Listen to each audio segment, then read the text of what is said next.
तो वर्वन और C1 को जब 1 लीटर पानी में आप ऐड करके पेशेंट को उसको फुल डे कंज्यूम करने के लिए बोलेंगे, तो जो वास्कुलर चेंजेस और जो न्यूरोवास्कुलर चेंजेस दोनों वहाँ पे पूरे तरीके से वापस नहीं जाते हैं, तो उसको ये थोड़ा कट शॉर्ट करके, और ये जो डल हेडेक वाली सिचुएशन है, डल पेन वाली सिचुएशन है, इसको करेक्ट करता है। लेकिन C1 वहाँ पे जरूर रखना है इसके साथ में।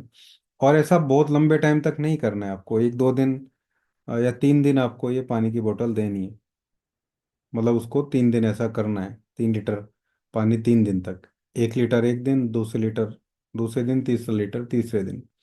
ये आप ग्लोब्यूल बना के दे दीजिए उसको, वर्वन और C1 के D3 से, या D4 से भी देंगे तो भी काम चलेगा।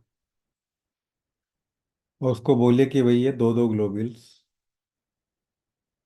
या एक ही बोतल में C1 वर्वन के ग्लोब्यूल कि 4 ग्लोब्यूल 1 लीटर पानी में डाल के डिजोल्व कर लेना, और उसको दिन भर पीते रहना। ठीक है, हल्का हल्का जो सर दर्द बना रहता है वो ठीक हो जाएगा पेशेंट का। बाकी जो इनिशियली 2 प्रोटोकॉल हैं, ये पूरा डिजीज आपको नोजिया, वोमिटिंग, वर्टाइगो सब कवर करेगा। सबसे बड़ी बात है कि जब आप इसको ट्रीटमेंट को स्टार्ट करेंगे, तो चारों फेज पे काम करती है ये पेशेंट के। प्रोड्रोमल ओरा फेज आएगा ही नहीं आपकी मेडिसिन देते ही नेक्स्ट वीक से, केवल उसको अटैक फेज आएगा, और उसकी भी इंटेंसिटी कम हो जाएगी।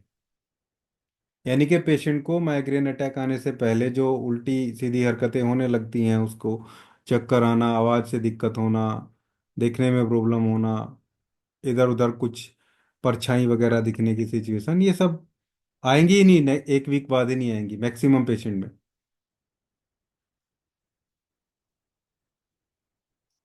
सीधा अटैक वाला फेज आएगा, हेडेक थर्ड फेज है। लेकिन उसकी इंटेंसिटी कम हो जाएगी, बहुत कम हो जाएगी इंटेंसिटी, और मुश्किल से एक दिन के लिए आएगा पहले वीक में ही, नेक्स्ट वीक में और कम, थर्ड वीक में। मोस्टली वीकली रहता है ये, कुछ लोगों को मंथली भी होता है या डेली भी होता है कई बार। लेकिन ये इंटेंसिटी फ्रीक्वेंसी कंटिन्यूअसली कम होती चली जाएगी, और पहली 1 महीने के बाद ही पेशेंट बोलेगा कि उसको बहुत रिलीफ है।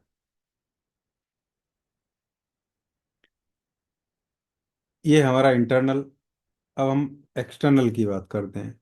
एक्सटर्नल में हम क्या दे सकते हैं, क्या हमें देना चाहिए।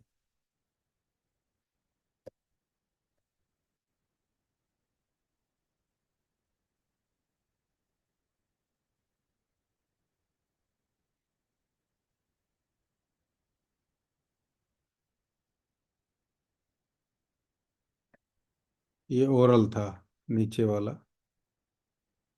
ठीक है। अब हम यहाँ इंटरनल एक्सटर्नल मेडिकेशन, तो हेड कॉम्प्रेस वही जो मैंने आपको बताया हुआ है, A2, S5, C5, F2, WE, D4, 30 ml, plus इसमें 10 से 15 बूंदे आप ऐड करेंगे अमृत धारा।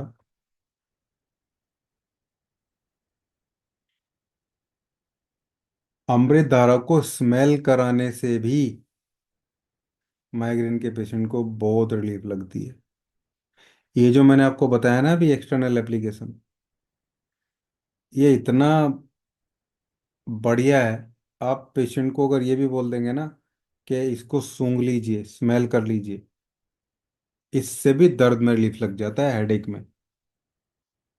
चेक करके देख लेना आप इसको। ये जो हमारा हेड कंप्रेस है ना, इसमें अमृत धारा अगर आपने डाल रखी है, एक कॉटन पे 5-7-10 बूंदे डाल के स्मेल कराइए पेशेंट को, इसी हेड कंप्रेस से ही हेडेक में रिलीफ लग जाएगा। और कोराइजा में भी, जुकाम होता है ना, जुकाम में भी रिलीफ लग जाएगा सूंघने भर से ही। अमृत धारा के साथ सूंघने भर से अमृत धारा का इफेक्ट भी है, मेडिसिन का इफेक्ट भी है। क्योंकि डब्ल्यू डब्ल्यू और C5 बहुत अच्छा इफेक्ट रखते हैं इन सब केस में। इसके अलावा C5 और WE, D4 RS में बनाना है और इसको स्मेल करना है 4 to 5 times a day initially. हालांकि कुछ फीमेल्स मना कर सकती हैं इसकी स्मेल थोड़ा, क्योंकि अल्कोहल तो है ही ये RS में, रेक्टिफाइड स्पिरिट में। तो आप उनको 2 टाइम भी बोल सकते हैं, बल्कि दो ही रखिए, आप सुबह शाम रखिए। ये कॉटन पे, और कॉटन बोल देना साफ होना चाहिए, न्यू कॉटन, मेडिकल स्टोर से लेके। कंटेमिनेटेड कॉटन या गंदे कॉटन से और उल्टा समस्या क्रिएट हो सकती है। बिल्कुल साफ कॉटन होना चाहिए। एक लेडी को मैंने दिया था, उसने अपनी रजाई में से कुछ कहीं से निकाल के कॉटन उस पर यूज कर लिया और मुझे बोले अगले दिन कि मुझे तो जुकाम हो गया जी। फिर मैंने पूछा कौन सा कॉटन यूज किया था, फिर मैंने बताया तो जुकाम तो होना ही है। उसमें इतनी डस्ट थी, उससे एलर्जी होगी आपको डस्ट से।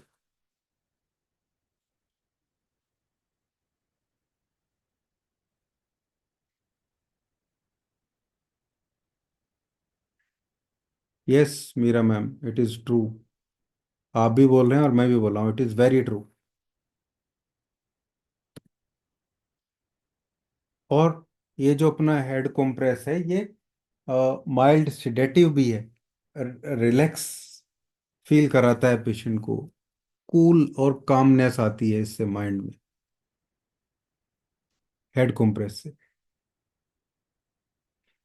नींद नहीं आती है माइग्रेन के पेशेंट को, इसी को आप स्मेल कराइए हेड कॉम्प्रेस को, इसी को हेडेक फोरहेड पे लगाइए पेशेंट के। अच्छा, ये अप्लाई फोरहेड, ठीक है, माथे पे लगाना है। और ऐसे ही आएगा ना, FOR ही आएगा, चलो जो भी है।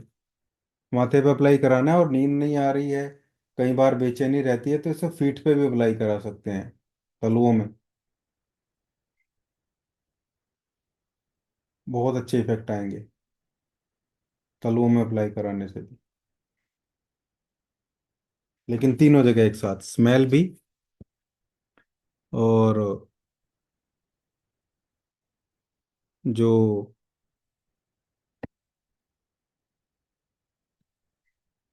फोरहेड पे लगाना और पीठ पे अप्लाई कराना।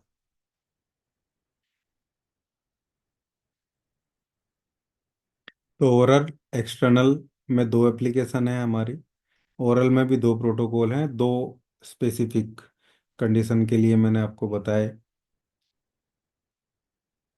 अगर ऐसा होता है तो ये लीजिए, अदरवाइज वो दोनों प्रोटोकॉल और एक्सटर्नल एप्लीकेशन। लेकिन कॉन्टिन्यूटी पेशेंट की बनी रहेगी, तो माइग्रेन का हर एक पेशेंट, इस लाइलाज बीमारी को आप 100% ट्रीट कर सकते हैं।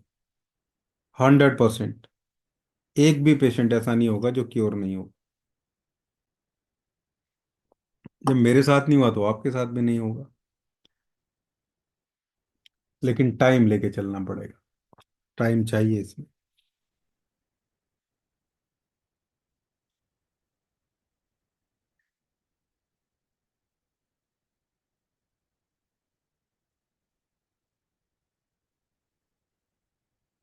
चलिए, कोई क्वेश्चन है किसी का माइग्रेन से रिलेटेड, कोई क्वेरी?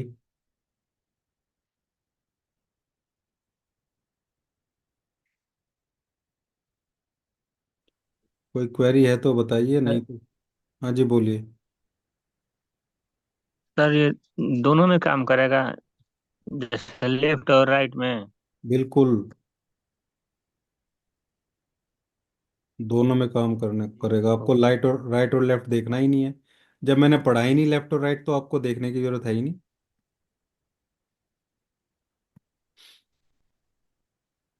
ठीक। फिर भी आपको कई बार मन की संतुष्टि या ऐसा भी होता है, तो मैं आपको थोड़ा सा हिंट दे देता हूँ। हालांकि ऐसी स्पेसिफिक मेडिसिन हमारे पास है नहीं, लेकिन आप S2 और वर्वन को यूज़ कर सकते हैं। वर्वन तो हमने दे ही दिया लेफ्ट साइडेड के लिए, लेकिन फिर भी आप चाहें तो राइट साइडेड है तो किसी को दे सकते हैं S2 वगैरह, लेकिन इसकी कोई ज़रूरत नहीं पड़ेगी। S10 वगैरह भी देंगे क्योंकि इसमें सब है हमारे पास, S10 भी है, सैंगिनेरिया भी आ गया हमारे फॉर्मूले में, और ऑलरेडी स्पाइजीलिया भी आ गया, तो कोई दिक्कत नहीं।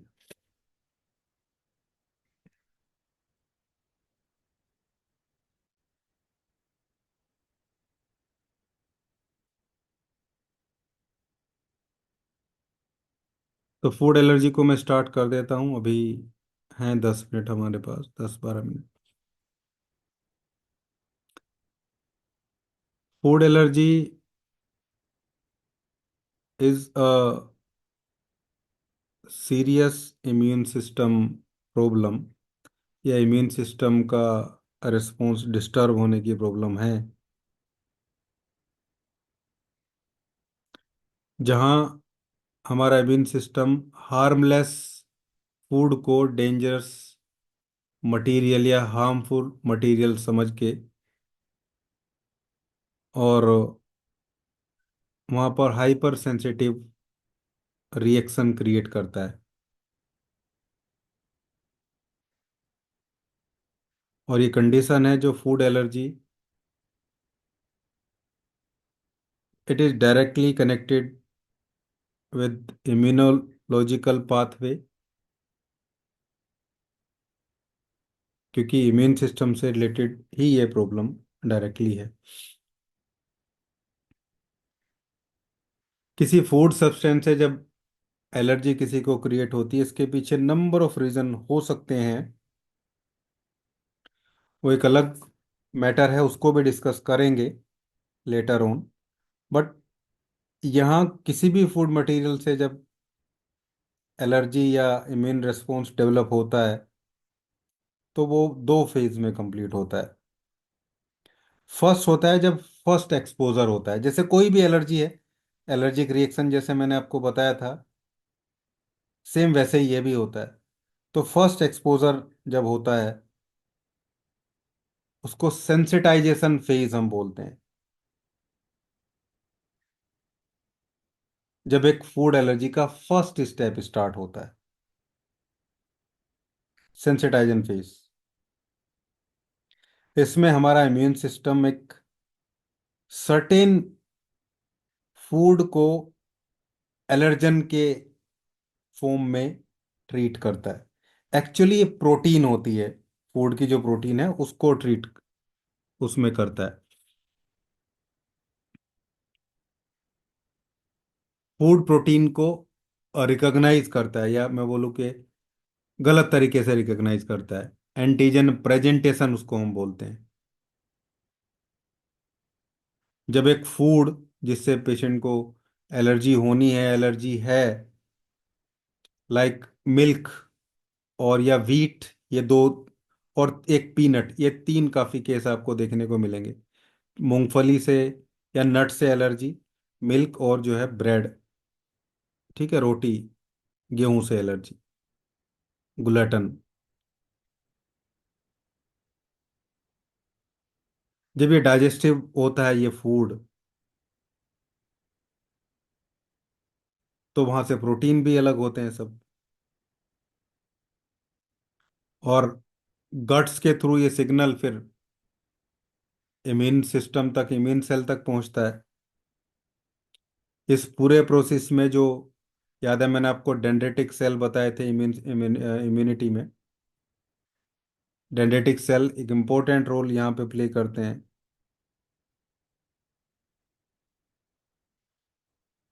एलर्जन को आइडेंटिफाई करते हैं,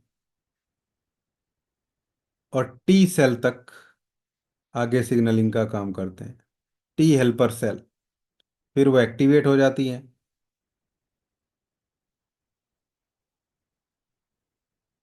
TH2 सेल का एक्टिवेशन एलर्जी रिलेटेड रेस्पॉन्स के लिए जो जिम्मेदार होती हैं, मेजर रोल प्ले करती हैं। फिर ये TH2 सेल बी सेल को एक्टिवेट करती हैं। और इम्यूनोग्लोबिन ई या आईजीई का प्रोडक्शन फिर होता है। इसलिए जब आप एलर्जी का टेस्ट कराते हैं तो वहाँ पे आईजी बढ़ा हुआ मिलता है।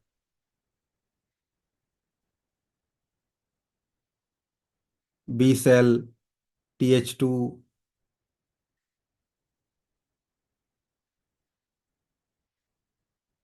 इससे फिर साइटोकाइंस, इंटरलुकिन 4, इंटरलुकिन 3, इन सब के इन्फ्लुएंस से ही आईजी एंटीबॉडी का प्रोडक्शन होता है, जो बहुत स्पेसिफिक एंटीबॉडी है एलर्जन के अगेंस्ट में। फिर आगे क्या होता है? आगे आपको बताया था मैंने, मास्ट सेल एक्टिवेट हो जाती हैं। ये जो आईजी हैं, ये मास्ट सेल और जो बेजोफिल होती हैं उनके रिसेप्टर के साथ बाइंड करती हैं, और जो एलर्जिक रिएक्शन है वो प्रोड्यूस होते हैं। किसी को डाइजेस्टिव कंप्लेन देखने को मिलती हैं, डायरिया, डिसेंट्री, स्टमक पेन। किसी को रेस्पिरेटरी सिम्टम्स भी आते हैं। फूड एलर्जी में हालांकि रेस्पिरेटरी सिस्टम कम ही आते हैं, लेकिन कुछ लोगों को आते हैं। कुछ लोगों को स्किन के सिम्टम भी आते हैं फूड एलर्जी से भी। हाइव्स, अर्टिकेरिया जैसी कंडीशन आ जाती है। ये फर्स्ट एक्सपोजर में सब कुछ हो जाता है, यानी कि पहली बार जब वो रिकॉग्नाइज होने की बात आती है।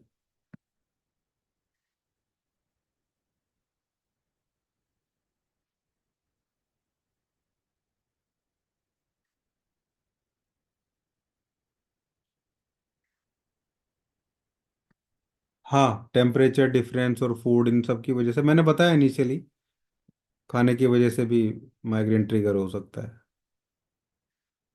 अनमोल जी, एकदम से इफेक्ट आता है। Blood pressure 210। हाँ बिल्कुल सर, बिल्कुल। तो फर्स्ट एक्सपोजर में ये सब होता है, फिर री एक्सपोजर भी होता है, दोबारा खाना खाएगा, यानी कि जिससे एलर्जी है फिर दोबारा कंज्यूम कर लेगा पेशेंट उसी को। अब ये रेस्पॉन्स थोड़ा रैपिड हो जाता है, थोड़ा और फास्ट हो जाता है फिर ये, क्योंकि वो प्रोटीन तो रिकॉग्नाइज हो चुकी है पहले से ही। भाई पहली बार जब वो फूड को एलर्जन उसने समझा, तो रिकॉग्निशन करने में टाइम लगा, उसको रिकॉग्नाइज करना है, सेव करके रखना है। अब सेकंड एक्सपोजर में क्योंकि रिकॉग्नाइज तो वो हो चुकी है ऑलरेडी, सीधा मास्ट सेल और बेजोफिल और आईजी का बॉन्डिंग देखने को मिलता है, और बहुत तेजी के साथ वहां पे सिम्टम देखने को मिलते हैं। सेकंड फेज है जिसको री एक्सपोजर बोलते हैं।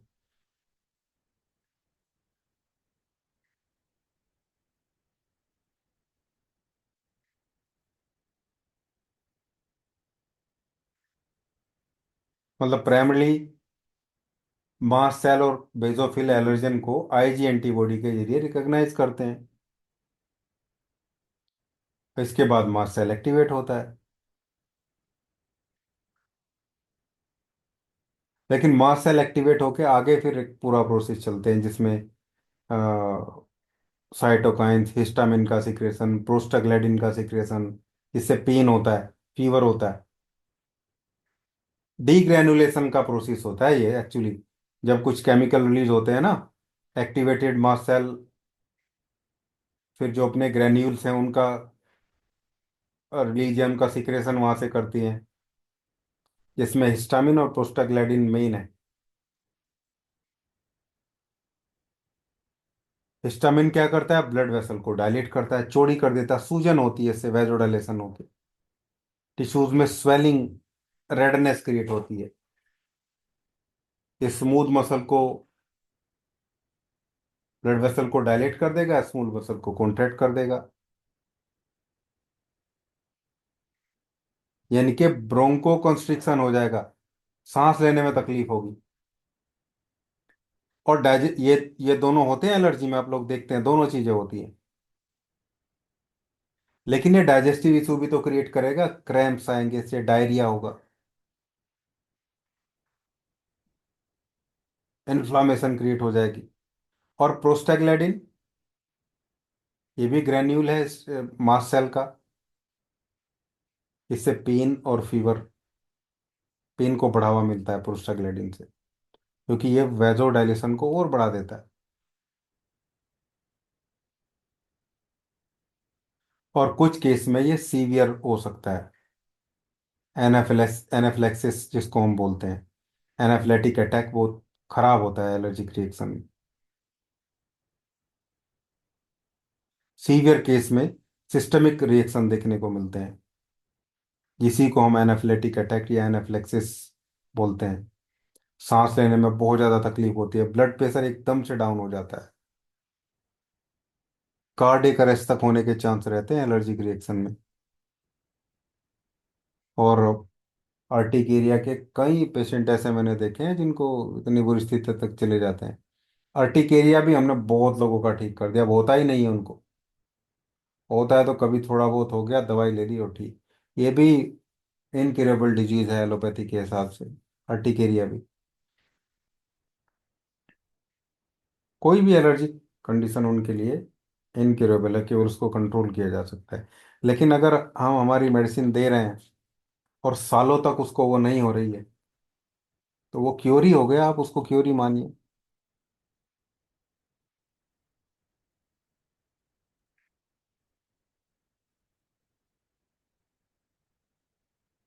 तो ये तो बहुत इंपॉर्टेंट चीज है इसमें, एक्सपोजर, प्राइमरी एक्सपोजर और सेकेंडरी एक्सपोजर।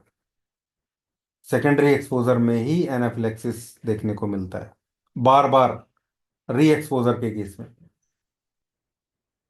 इसलिए अगर किसी पेशेंट फूड एलर्जी का है या किसी भी एलर्जी का है, आप ट्रीटमेंट कर रहे हैं, रिलीफ है, उसके बावजूद भी उसको बोलिए कि जिन चीज़ों से आपको एलर्जी है उनसे आपको बच के ही रहना है। मेडिसिन चलने का या आपकी सीवियरिटी कम होने का मतलब ये नहीं है कि आपकी बॉडी उसको अच्छे फूड में रिकॉग्नाइज कर गई है, नहीं। वो कभी भी वापस हो सकता है वैसा प्रोसेस। लेकिन हमने आपकी सीवियरिटी को बहुत रिड्यूस कर दिया है।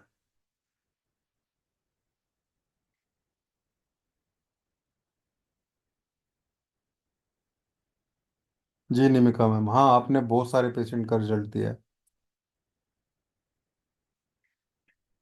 और हम क्योर करते हैं, बिल्कुल क्योर करते हैं। सालों सालों से, 10 10 सालों से दवाइयाँ खा रहे हैं।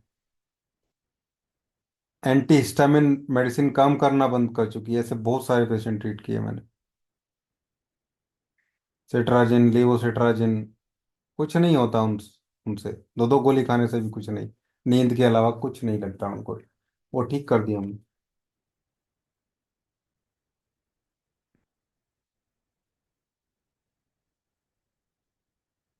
तो इम्यून सेल का रोल बहुत इंपॉर्टेंट रहता है इसमें। खासकर हम देखते हैं कि मास्ट सेल, जो एलर्जिक रेस्पॉन्स को प्राइमरी मीडिएटर होता है, बेजोफिल। और बेजोफिल तो हमारे सर्कुलेटिंग ब्लड में ही होते हैं। आजी मीडिएटर एक्टिवेशन के बाद हिस्टामिन रिलीज करने में इंपॉर्टेंट रोल है बेजोफिल का। T helper cell, T helper cell जिनको TH2 भी हम बोलते हैं, इनसे साइटोकाइंस जो इन्फ्लामेशन में रोल प्ले करते हैं, इंटरल्यूकिन 4 5 3। और इयोसिनोफिल क्रोनिक एलर्जिक इन्फ्लामेशन में ये भी एक्टिव हो जाते हैं। और ये भी number of toxic granules release करते हैं जो टिश्यूज को डैमेज करते हैं। तो इयोसिनोफिल भी पेशेंट का इंक्रीज आता है, बढ़ा हुआ आता है एलर्जिक कंडीशन में। हालांकि ये ऑटोइम्यून डिसऑर्डर में भी ये बढ़ाएगा इसिनोफिल, ऑटो इम्यूनिटी में भी।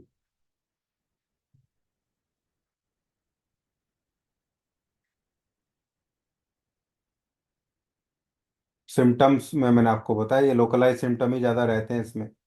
स्किन से रिलेटेड हाइव्स, रेडनेस, इचिंग। और GI ट्रैक्ट में nausea, vomiting, diarrhoea, abdominal pain. कुछ लोगों को रेस्पिरेटरी प्रॉब्लम भी देखने को मिल सकती है, इसमें wheezing, chest congestion, nasal congestion, cough, difficult breathing means ये इसके सिम्टम है। और एनाफिलेटिक अटैक या एनाफिलेक्सिस ये एक सीवियर कंडीशन है, लाइफ थ्रेटनिंग कंडीशन है। ऐसा पेशेंट को आपको भी एकदम से आप कुछ यूज कर सकते हैं ब्लड प्रेशर। अब देखिए, ब्लड प्रेशर लो है किसी का और उसको एनाफ्लेटिक है, आप वो पेशेंट को देखें, उसके शरीर पे चकत्ते हैं, या उसके घर वाले बोले कि इसको पूरे शरीर पे अर्टिकेरिया हो गया था और फिर ये कंडीशन हो गई, बेहोश हो गई, बीपी डाउन है, सांस लेने में तकलीफ है, कई बार चिल्लाने लगता है आदमी, तो आप उसको आरी मत दे देना कभी भी, उसकी स्किन की कंडीशन बढ़ जाएगी बीपी बढ़ाने के लिए। बीपी उसका डाउन हुआ क्यों? क्योंकि वो पूरे vessel vessel blood vessel dilate हो गई इसकी सारी, ब्लड वेसल चौड़ी होगी तो बीपी डाउन जाएगा ही, और इम्यूनिटी अटैक भी, इम्यूनिटी रेस्पॉन्स भी डिस्टर्ब हो रहा है वहां पे। तो आप अपना ही प्रोटोकॉल देना जो अर्टी क्रिया के लिए दे रहे हैं,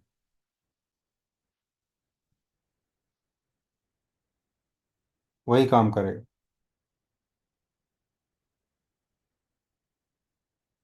लेकिन उसकी कंडीशन लाइफ थ्रेटनिंग है, उसको सांस लेने में तकलीफ है, उसको ऑक्सीजन की ज़रूरत है, वो सब चीज़ों के लिए आपको वो सभी करना है जो उसको इमरजेंसी में चाहिए, जो हमारे पास नहीं है।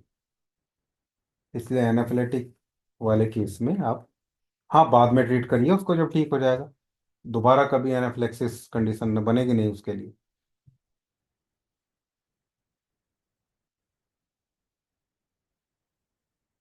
फैमिली में ये रन करता है, ये ध्यान रखना है। जो human leukocyte antigen HLA gene है, वो म्यूटेशन की प्रॉब्लम यहाँ पे रहती है, प्रीडिस्पोजिशन देखने को मिलता है। लेकिन एनवायरमेंटल इनिशियली ज़्यादातर पेशेंट में हम देखते हैं कि अर्ली एक्सपोजर जो है वो एनवायरमेंटल फैक्टर की वजह से रहता है, जेनेटिक को छोड़ दें तो। अर्ली लाइफ एक्सपोजर और वेस्टर्नाइजेशन डाइट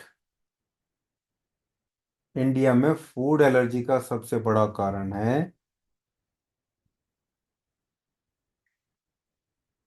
अकॉर्डिंग टू जो हमारी कंडीशन है, वेदर कंडीशन है, उससे अलग खाना खाना।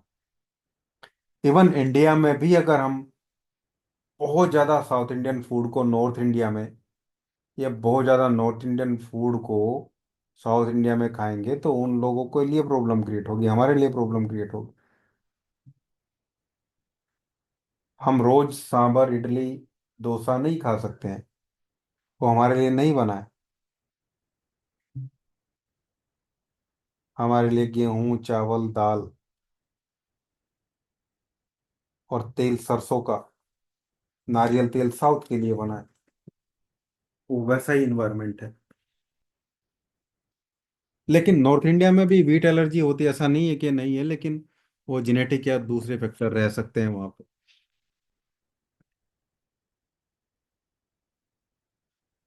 ज़्यादा एंटीबायोटिक्स का यूज़ करना जिससे गट हेल्थ खराब हो जाती है, और ओवर हाइजीन, ओवर हाइजीन। हालांकि ये थोड़ा सा मिसकंसेप्शन भी आप लोग कहीं कुछ लोगों को हो सकता है, लेकिन हालांकि कंटामिनेटेड एरिया ज़्यादा हो गया है, लेकिन मिट्टी के साथ ये जगह रहते हैं, वहाँ की मिट्टी में खेलना, वहाँ के पेड़ पौधों के साथ खेलना, इन्वायरमेंट के साथ घुल मिल के रहने से इन्फेक्शियस डिजीज और ऐसी इम्यूनिटी डिजीज के चांसेस कम होते हैं। अब तो गांव में भी लोग खेत और मिट्टी से बचते हैं, बच्चों को बचाते हैं अपने, लेकिन पहले तो मिट्टी में ही खेलते थे सब, कपड़े उतार के मिट्टी में खेलना, खेत में वो सब पेड़ पौधों के साथ एक्सपोजर, उससे पे जितना ज़्यादा ओवर हाइजीन रहेगा उसको बार बार बीमारी के चांसेस ज़्यादा रहते हैं। ये बोलते हैं ना, एक टाइप का रेजिस्टेंस क्रिएट होता है, क्योंकि जितने भी वायरस बैक्टीरिया हैं वो चारों तरफ हमारे पास हैं, खासकर वायरस वगैरह तो हैं ही।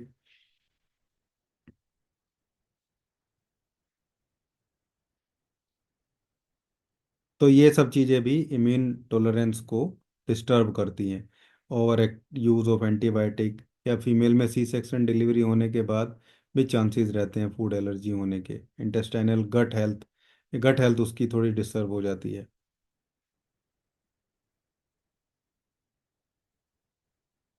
तो कुछ ट्रिगर फैक्टर्स भी हैं, और कुछ और ट्रीटमेंट की हम बात करेंगे कल इसकी। फिलहाल ये मैंने फिजियोलॉजी बताई आपको, इसका बेसिक फिजियोलॉजी फूड एलर्जी का, क्योंकि ये इंटेस्टाइन से रिलेटेड, डाइजेस्टिव ट्रैक्ट से रिलेटेड प्रॉब्लम थी, ये छूट गई थी हमारी। और सीलियक डिजीज वगैरह तो सब आप कर लेंगे, वो मैंने बताया भी था, स्मॉल इंटेस्टाइन से रिलेटेड।